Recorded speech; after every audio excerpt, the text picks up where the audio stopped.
여기 사과 하나가 있습니다. 자세히 살펴보면 작은 흠집이 있습니다.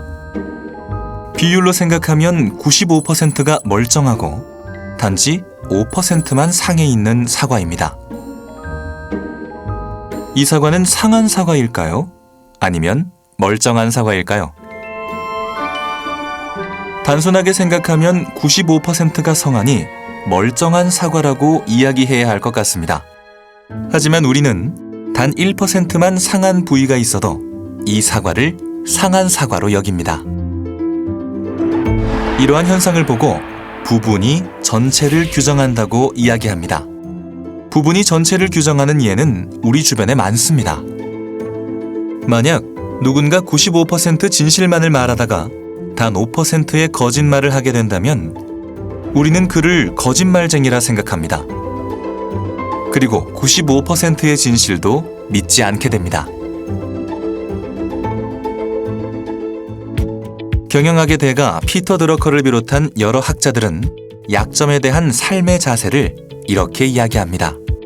약점을 보완하기 위해 시간과 에너지를 낭비하지 말고 강점을 더욱 발전시켜 누구도 넘보지 못하는 전문성을 가져야 한다.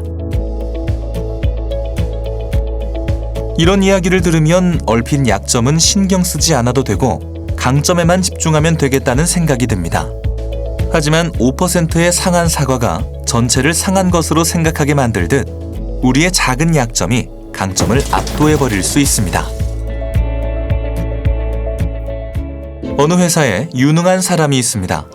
아는 것도 많고 지혜로운 데다가 업무 능력도 매우 좋습니다.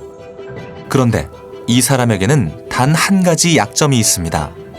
지각을 자주 한다는 것입니다. 그래서 상사로부터 좋은 평가를 받지 못합니다.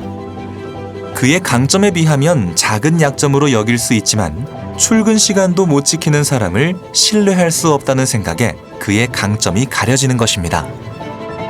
결국 이 사람은 그의 약점인 시간관념을 고치지 않는 이상 아무리 강점을 발전시켜도 좋은 평가를 받을 수 없습니다. 네트워크 마케터들의 비즈니스에도 이와 같은 논리가 적용됩니다. 아무리 뛰어난 설득력과 강의 능력이 있어도 약속 시간을 잘 지키지 않거나 거짓말을 하는 등 작은 약점이 그런 능력을 압도할 수 있습니다. 그렇다면 이러한 약점은 어떻게 극복할 수 있을까요? 먼저 우리가 하고 싶은 것만 하면서 살 수 없다는 것을 이해하는 것입니다. 우리는 한 개인으로만 사는 것이 아니라 한 사회, 조직의 구성원으로 살아갑니다. 따라서 공동체의 일원이 되기 위해서는 조금은 힘들더라도 약점의 보완은 필수입니다.